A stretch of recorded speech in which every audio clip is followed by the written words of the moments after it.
Bom dia. É gostoso falar com o público, é bom. A gente gosta de passar a informação que a gente tem. Eu tinha uma história para contar para o Eduardo. A história de um padre e de uma freira. O padre deu carona para a freira e a freira, no sentar no carro, cruzou a perna e o padre quase bateu no carro que vinha no sentido contrário. Mas ele criou coragem e pôs a mão na perna da freira, viu, Eduardo? E a freira disse a ele: Padre, lembre-se do Salmo 129. Aí ele tirou a mão, pediu desculpas, e quando ele deixou a freira no convento, ela repetiu: Padre, o senhor se lembre do Salmo 129. Ele correu para a igreja e leu o Salmo, e lá estava escrito: não desista, persista. Logo acima você encontrará o paraíso. A mensagem é muito clara. Se você não conhecer o seu negócio, bem, você vai perder excelentes oportunidades.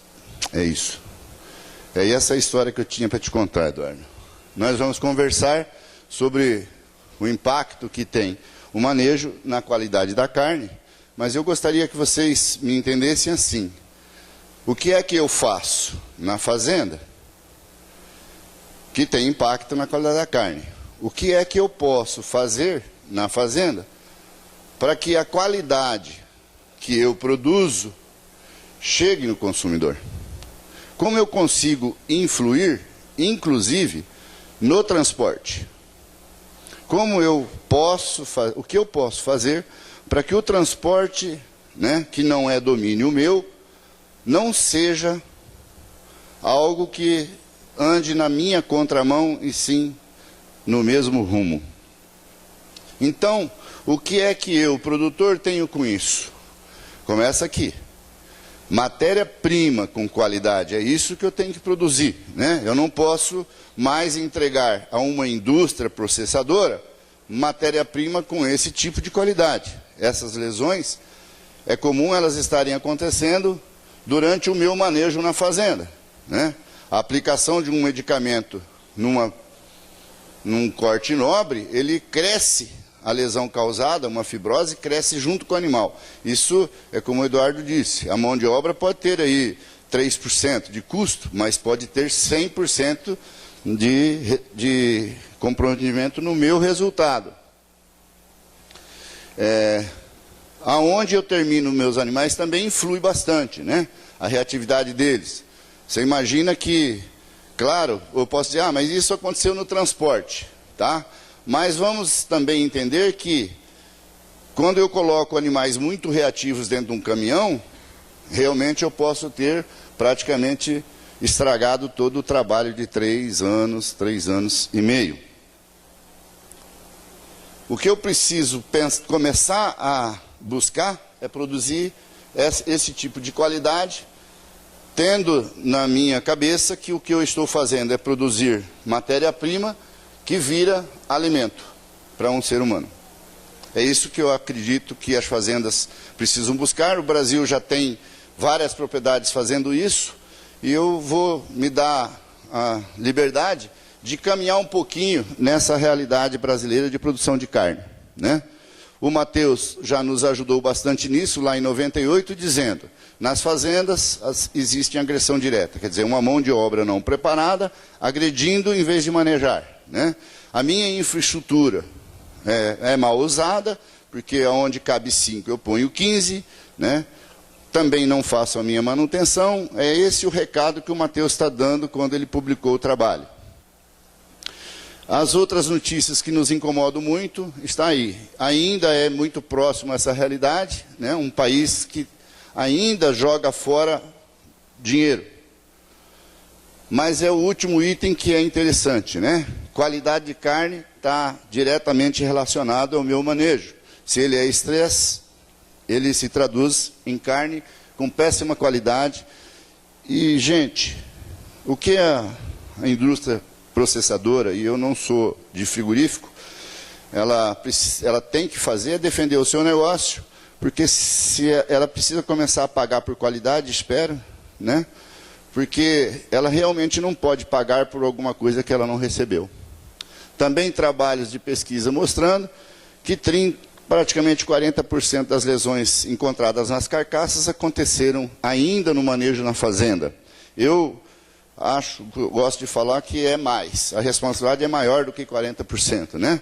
Nós somos responsáveis por 40% disso, porém, nós somos responsáveis por 100% disso na fazenda, né? Cada pedacinho desse é uma picanha que um bom peão de pontaria acertou uma aplicação de medicamento em carne nobre. A ponta do ferrão, ela apenas abriu uma porta de entrada. A infecção que aconteceu, porque a bactéria entrou, é que deixou a qualidade do couro muito ruim, porque aquela cauda de curtume, ela é feita por um tecido normal. Um tecido de cicatriz, ela não tem uma boa ação. Então, é aquela sola que não tem resistência nenhuma. Então, é a gente começar a enxergar o que está acontecendo. No transporte, nós já temos, né, um bom transporte. Esse é um bom transporte, né? O ITCO está conduzindo o trabalho, está nos mostrando. Isso é um bom transporte. Mas a nossa realidade ainda convive com isso, né? É bastante simples vocês entenderem. Se você pôr um saco de areia lá no final dessa carreta e andar da tua fazenda até o frigorífico, quando chegar lá o saco está no mesmo lugar. Coloca um saco na traseira desse caminhão e faça o mesmo trajeto, e a hora que você chegar ele está no colo do motorista. Ele vem andando dentro de um caminhão. Então, se não formos nós que começamos a falar, começamos a pressionar, o transporte não vai mudar, né? Ele é um negócio e ele vai atender aquele que é o consumidor dele, e somos nós, né? Convivemos com estradas assim, porém, já temos estradas assim. O que eu quero deixar claro com o recado, essa é uma realidade. Eu preciso começar a pensar onde é que eu estou terminando meus animais, né? Numa condição em que o transporte vai me prejudicar bastante, ou numa situação em que o transporte não vai ter tanta influência. Cenas como essas não é culpa dele, né? A culpa aqui é uma fazenda que mandou para dentro da indústria animais muito reativos, porque esses também são da mesma espécie e da mesma raça, são anerorados também. E a diferença é brutal. É nítido que um é um lote reativo, né, que todas as lesões acontecidas precisam de um toalete, e esse é um lote não reativo. E vocês, tenho certeza, não tem dúvida alguma de que foi o manejo que fez a diferença. O manejo na fazenda, né? Aonde eu terminei e como eu terminei. Falar de realidade dentro de fazenda, de necessidade de mudança de atitude, é simplesmente a gente olhar isso aqui. Goiás, né? Foram 10 lotes de 50 animais, carcaças observados, então não é uma fazenda só. E de cada 100 carcaças, 82 tinha ao menos uma lesão por aplicação de medicamento no local errado. Isso é ainda um dado que faz a gente olhar para dentro de si mesmo e buscar uma solução dentro da fazenda. Não existe dúvida disso. A consequência dessa nossa realidade é a criação de 2 mercados, né? Um mercado que paga X, um mercado que paga X mais Y. Renato, frigorífico não faz isso. Nós acabamos de ouvir o Eduardo. Nós não temos volume. Nós não temos volume para isso ainda. Então, se eu quero reivindicar, produzo.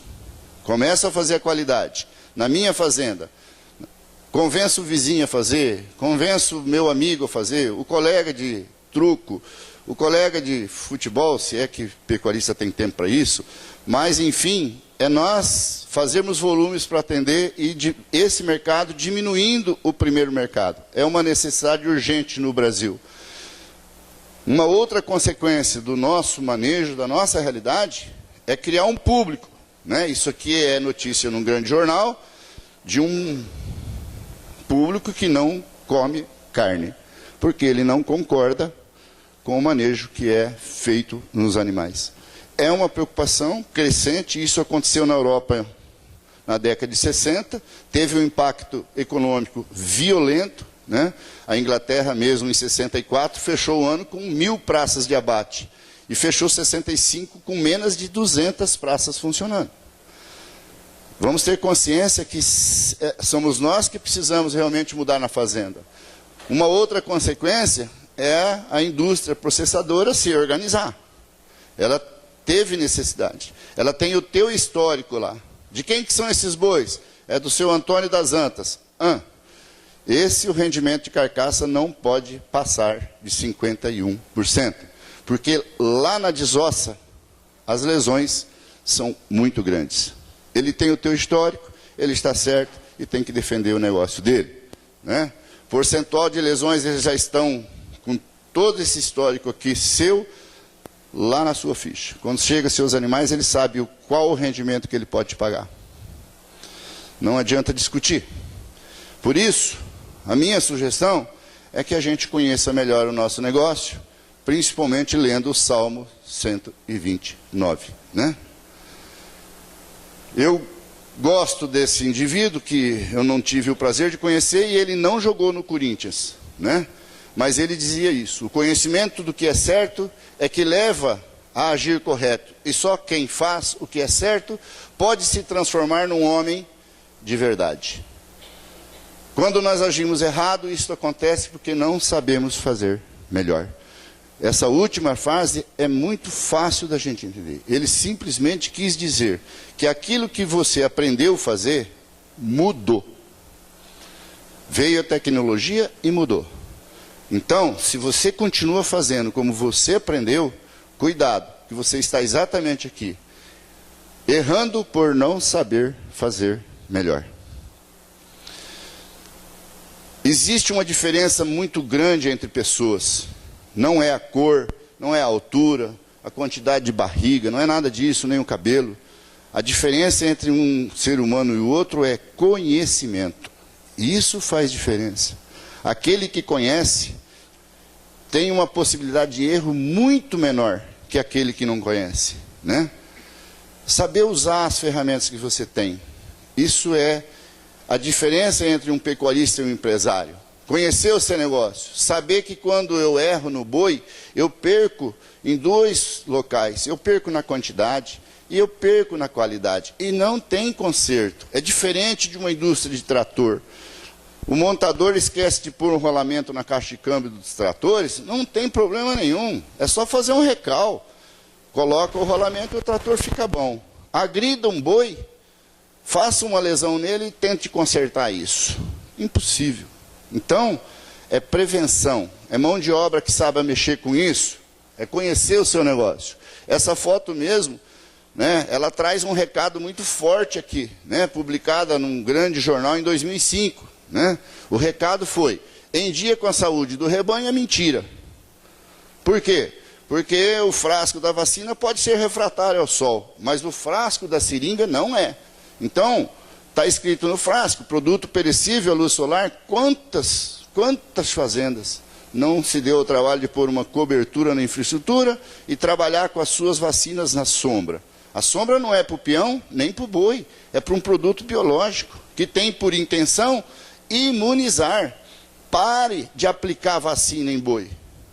Pense em imunizar o seu boi. É diferente, é um projeto diferente. Exige conhecimento de todo o segmento. É imunizar. Esqueça a pressa. Se você tem 30 dias para vacinar, por que você precisa vacinar durante um dia de chuva?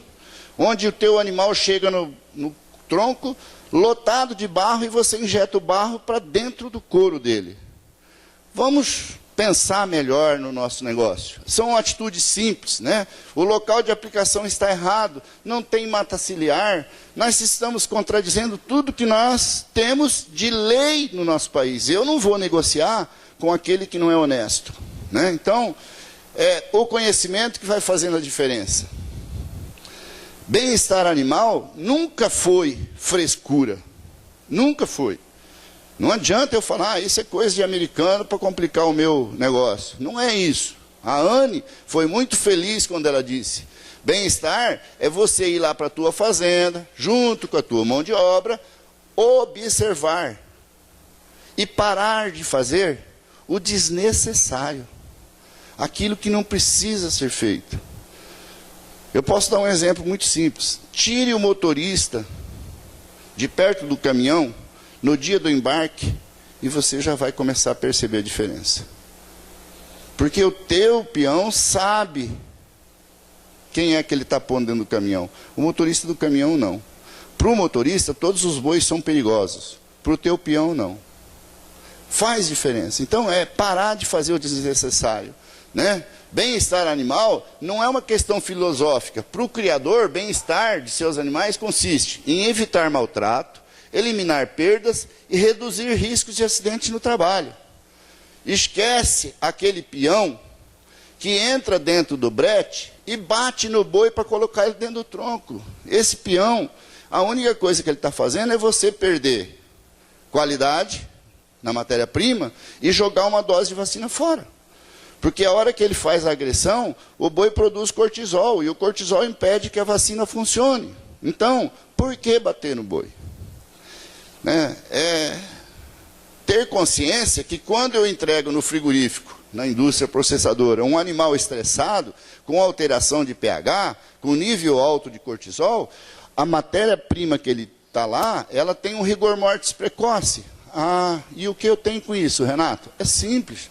Ele poderia entregar essa carne lá, eu vou pôr números só para ficar claro. O frigorífico poderia entregar essa carne no Rio de Janeiro, porque está pagando R$10.000 a tonelada.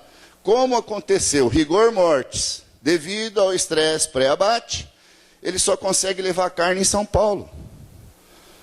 E São Paulo só paga 7. E é assim que nós somos remunerados, né? Um exemplo de esforço físico, né, de estresse, é simples. É eu chegar na fazenda e dizer pro Tião, né? Ô Tião, vendi os boi lá, hein? Que beleza, Renato. Pô, um bom preço? Ah, até que foi razoável, vendi à vista, né? E vamos embarcar semana que vem então, Renato? Não, Tião.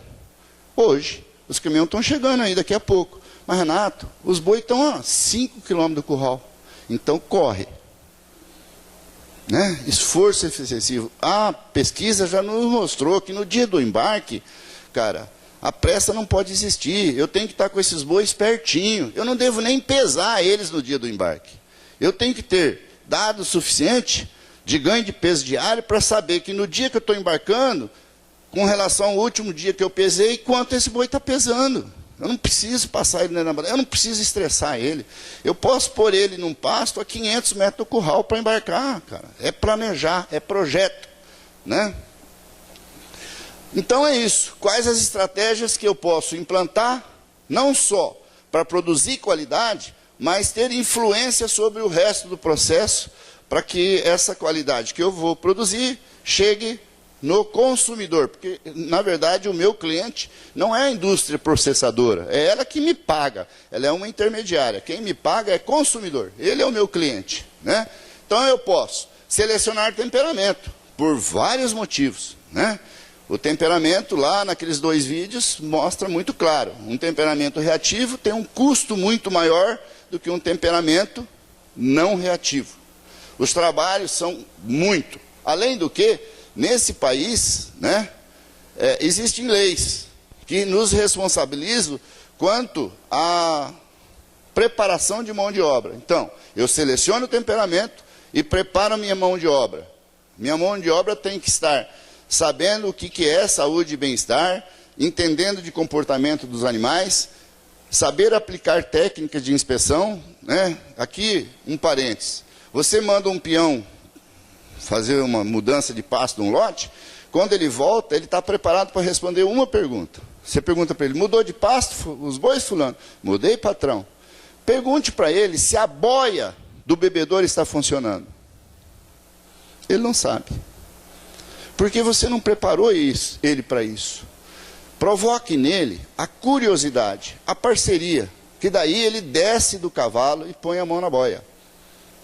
É desse peão que eu estou conversando com vocês. Um cara que sabe técnicas de inspeção. Um cara capacitado para identificar e corrigir qualquer sinal de sofrimento ou doença. Capacidade para administrar o tempo das tarefas. Isso só se consegue com treinamento. E só com isso eu consigo fazer Manejo. Eu não gosto muito do termo manejo racional. Manejo é manejo. A racionalidade já faz parte da minha criação. Eu tenho um cérebro. Eu racionalizo. Eu penso. Eu observo. Eu aprendo. Eu aplico. Eu sei que o Renato falando parece fácil. O interessante é que é fácil. É fácil. O sucesso de um manejo, ela está numa relação com o menor medo possível. Boi é caça, homem é caçador. Eu é que tenho que evitar ser realmente um caçador. Eu e a minha equipe. Nós precisamos ter conhecimento de comportamento, a visão do boi, a audição do boi, para usar essa ferramenta no manejo, para assustar o menos possível, para não causar medo. Eu preciso deixar de ser ego para ser eco. Enquanto eu for ego, eu não consigo colocar manejo racional na minha fazenda. Esquece. É uma diferença muito grande. É uma mudança de atitude. Deixo de ser egoísta para participar de um sistema. Né? Eu sei que é só por curiosidade. Mas todos os seres vivos, todos, inclusive nós, né? O nosso código genético, ele parte dos mesmos 4 nucleotídeos. Nós somos muito iguais. Vamos parar de ser o melhor da espécie. Atitudes, não adianta bater aqui, o problema está lá. Por que o excesso da força? Um indivíduo desse, ele tem que ser extirpado do projeto. Ele não vai, ele não sabe nem por que ele bateu no animal quando você pergunta. Né? Vamos entender que todos nós sabemos para que serve um reio. É uma ferramenta de manejo agressiva. Ela é. Eu não estou dizendo que ela não possa ser usada. Né? É o homem que vai saber usar. O que acontece é que o boi também sabe para que serve isso. A hora que você pega isso e gira em cima da cabeça, qual o boi que fica perto? Ele já sabe que você vai agredir. Então, manejo racional é mudança de atitude. Né? Não do patrão, mas de uma equipe. É você mudar de atitude, mas tomar atitudes que faça a sua equipe também mudar. E isso acontece, não é dando ordem, é ensinando. É levando o conhecimento para fazer o indivíduo sentir a necessidade de participar de um projeto maior do que ele imagina. Um peão, ele não é, o trabalho dele não é só curar o umbigo de bezerro. O trabalho dele é produzir matéria-prima com qualidade para toda a cadeia produtiva da carne. Se ele não for preparado, você faz o seu investimento lá, um equipamento de contenção, e ele continua fazendo o erro aqui. Né? Como Sócrates disse, erra por não saber fazer melhor. Se você não preparar, ele mente mesmo, né? Quando você prepara, ele para de mentir. Esse trabalho do grupo ITCO é muito interessante, ele. Né? Aqui se queria medir o efeito do choque. Mas vamos olhar um pouco. Primeira carreta, manejo convencional, usando choque. Aqui está o índice de lesão por carcaça. Segunda carreta, desligou o choque. E aqui está o índice de lesão por carcaça. A terceira carreta treinou a mão de obra, mas foi um treinamento de 10 minutos. Não tenham pressa. Esse foi o treinamento. Aqui está o índice de lesão de carcaça. Não é a ferramenta, é o homem. É ele que faz a diferença. O seu Oswaldo Del Grossi, em 1989, colocou uma placa na beira de um mato, em Juara, e escreveu lá: hei de fazer deste pedaço de chão uma fazenda produtiva. Ele está imunizando o rebanho, porque hoje ele tem uma propriedade produtiva. Né? 120 boi por hora, todos os animais recebem a vacina no lugar certo, sem pressa, não, o índice de refluxo é pequeno, o índice de sangramento é pequeno, a agressão quase não existe, tanto que pode olhar como que o animal sai de dentro do equipamento, não é um animal que sai louco, correndo, né? É isso. São atitudes que eu posso tomar dentro da minha fazenda para ter influência lá na frente, na qualidade que chega ao consumidor. Maria de Aragão já disse isso, né? Propriedade que investe em mão de obra tem em média 86% de taxa de desmama. Quem não investe, 73% em média. Cara, é 13 bezerros a cada 100 vacas. No valor de hoje, 13 bezerros paga muito treinamento. O legal é que o treinamento melhora o retorno. Não é você tirar o ferrão e dar a bandeirola. Não é isso. É você ensinar a ele como usa a bandeirola, que ele joga o ferrão fora. Porque se você só entregar a bandeirola para ele, o ferrão machuca um boi, a bandeirola pode machucar um lote por susto, né? É você chegar na sua fazenda e mudar a atitude. O vídeo que vocês estão vendo é um dia de embarque no confinamento aqui perto de Brasília, né? Essa é a atitude, numa segunda-feira. Isso é um dia de embarque, bois bem acabados, né? E a mão de obra está fazendo o que ela aprendeu a fazer.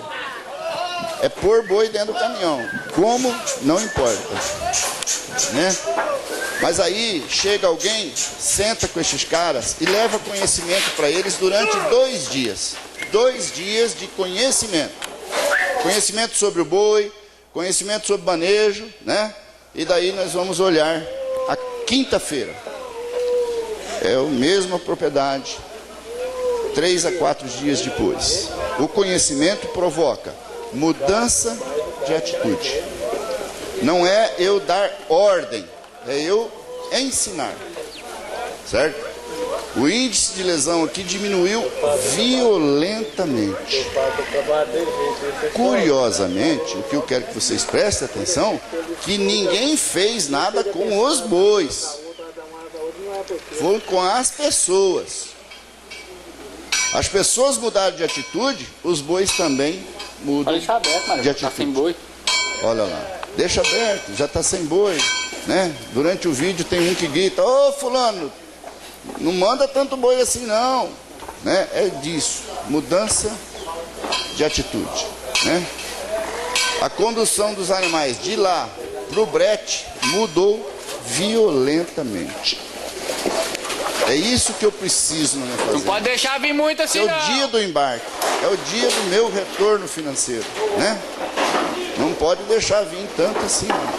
Essa é a minha proposta para a pecuária brasileira, né?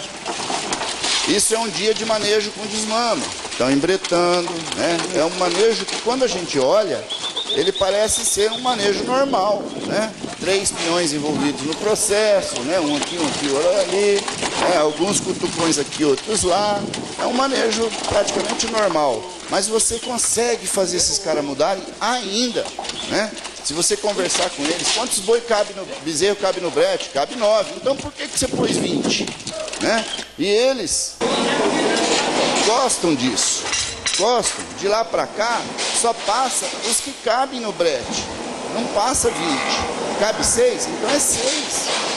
Dê ao bezerro a oportunidade de sair, que ele te obedece, né? 6 bezerros. Acabou a necessidade da agressão. Isso é, o intervalo de tempo entre o primeiro vídeo e o segundo é coisa de 15 minutos. 15 minutos, né? Então, existem coisas práticas que nós podemos fazer na fazenda. As ferramentas que o peão deve ter são essas. Conhecimento. Porque quem conhece, planeja. Quem planeja, não tem pressa. E quem conhece, respeita. É simples. Esquece esse negócio: vou fazer uma planta lá na minha fazenda que foi desenhada pela Templo Grandinho. Esquece isso, cara. O que ela desenhou foi para um tipo de animal. O nosso aqui é outro. Projete um curral para a tua realidade, conversando com a tua mão de obra. A Colgate aqui no Brasil testemunha disso, né? Quando ela foi processada porque não tinha a pasta de dentro da caixinha, ela contratou 2 engenheiros. Os 2 chegaram lá, gastaram 2 milhões de reais, puseram uma balança na esteira, que identificava a diferença de peso, parava a balança, parava a esteira, um braço mecânico acionado por um computador, tirava a caixinha vazia de lá. Resolveram o problema. Só que uma semana depois, a mão de obra arrancou aquilo e comprou um ventilador de 200 reais. E pôs ali, soprando, porque a caixinha vazia caía e a esteira não parava. Busque o conhecimento. Ele pode estar lá dentro da tua fazenda. Ele pode estar lá, né? Quando você contratar um técnico, dá uma olhadinha no perfil dele. Ele conhece, ele sabe repassar o conhecimento, né? Ele sabe aplicar o conhecimento, ele se compromete com o teu projeto o suficiente para provocar uma mudança de perfil na tua fazenda? Se sim, contrate ele. Se não, meu amigo, não é técnico. As vantagens disso, né? A Leles, daqui, né, assessoria, é que compilou esses dados, né? Uma propriedade com 5 mil bois, com técnicas de manejo melhoradas, saiu de 53,4% para 56% de rendimento, um aumento de 2,6%, em cima de um peso médio de 495 quilos, uma arroba a mais por boi, no valor da época, 280 mil reais no negócio. Foi agregado simplesmente por mudanças de atitudes. Com certeza, a intenção do Brasil é produzir isso. Não foi feita essa foto nem na Austrália, nem nos Estados Unidos. Aqui no Brasil foi feita. Então, é um país que tem todas as condições de produzir qualidade. Todas elas, né? Eu espero que eu consiga, hoje, deixar os senhores, os produtores, né, curiosos o suficiente para ter vontade de experimentar. Experimentar. Eu ouvi de uma senhora pecuarista, né, dona da fazenda Santo Antônio, ela tem 100 anos de idade, ela dizendo assim: Renato, nessa minha vida de pecuarista, a melhor coisa que aconteceu na minha fazenda foi um treinamento de peão. Agora é gostoso ir na fazenda. Eu quero que vocês fiquem curiosos o suficiente para sentir vontade de experimentar, mudar a tua mão de obra, mudar a atitude dos teus peões. Eu me chamo Renato, os peões me chamam de professor. Eles aprendem e evoluem, crescem como pessoas. Muitas vezes eles desistem, porque quando eles falam, isso pode ser ofensivo ao seu superior. São peões que a palavra literalmente significa funcionário de tal confiança que o proprietário, o patrão ou amo, eu vejo muito isso, lhe entrega um bem para ser cuidado e não pede garantia em troca. Isso está lá no dicionário, Aurélio. A queixa deles não vem apenas no sentimento de impotência. Eles estão muito perto de se tornarem melhores, muito perto da servidão e da escravidão. Isso é uma verdade. E mesmo assim, eles não fazem gol contra. A mola mestra da cadeia produtiva da carne, aquele que pode realmente fazer a qualidade da matéria-prima carne ser melhor, por ter menos lesões e por os animais não se estressarem tanto. É desse indivíduo que eu estou falando. Eu vou aplaudi-lo. Se alguém sentir vontade, me acompanhe.